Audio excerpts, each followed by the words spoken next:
Last one at home, man. How's this feel? You know, it's emotional. You know, I'm trying to soak it in moments at just trying to take it one moment at a time. You know, live in the moment. But you know, I can't get over the fact that it's my last BPS home game. You know, it's hitting me pretty hard. I just don't want to think about it too much. You know what I'm saying? Because like I said, I don't live in the moment. But you know, it means a lot. You know, so I'm gonna go out there and do what we do, just play hard and get the dub. Do you take time right now to reflect on your journey to this point, knowing that there's so much more still ahead, or is that something that comes later?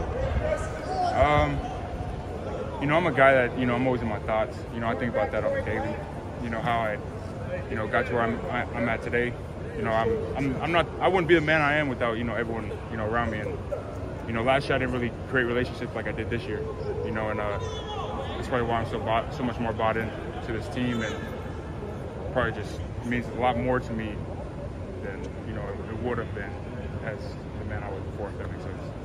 Coach Gundy had talked about on the sidelines at Houston, you had kind of told him, like, I'll coach the younger guys up. He said that that's something you wouldn't have done a year ago. Nah. How far have you grown in that aspect? And kind of walk us through that scenario from Saturday. It's just a team thing. Like, I became I used to be very individualized last year, and I just had to grow up, really. So things that I would have messed up in, or I need to be coached up last year, I would coach up this year. So they're taking the extra steps to get ahead while they're still young, so they don't have to catch up on their last year like obviously I'm doing. But at the end of the day, I'm happy where I'm at, and I wouldn't have done it without all the people around me. What'd you teach them Saturday, if you can share?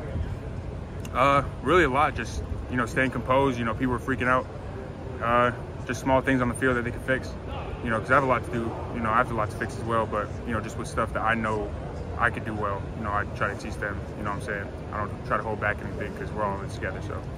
Kind of along those same lines, what's different about the Nathan Latu now versus the Nathan Latu that came here however many years ago? 2021. There's a lot. I was coming out of JUCO, after getting my GED, so I consider myself very immature then. So I grew up in, as a player, football player, as a man, as a friend, as someone, that always have your back. Just in every aspect of life I grew up, I matured, and I feel like I wouldn't have gone through that anywhere else. Like, I need to be humble. What stood out about Oklahoma State when they first got on your radar? Really just, I knew Jalen Warren was going because he went to Snow with me. So I was like, I'm very comfortable, with people like that. But, Benny Tonga, he helped me come here. It was a very quick decision because I was going to go to the Rebels, Las Vegas Rebels. And 2 days before signing day, Benny called me. He was like, if you decide to come here, you got to commit today. So it was a very fast decision, but, I wouldn't change it for the world. So, is it kind of a full circle moment that BYU, a Utah team, is coming in here for your last game? Yeah. So, I got a lot of friends and family over there, so this is the game I've been looking forward to all year, so I'm very fortunate to have my brother coming out here too, because, having my family, senior day, everything just adds up to one of the biggest games of the year for me. So. You mentioned Benny earlier.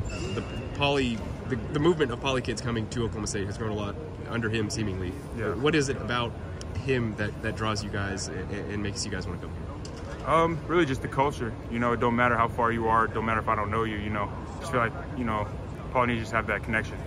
It's kind of hard to explain because I'm not going to say you have to be poly, but you just have to be around poly to understand. You know what I'm saying? So I feel like just, that's it. Yeah. It's Appreciate it.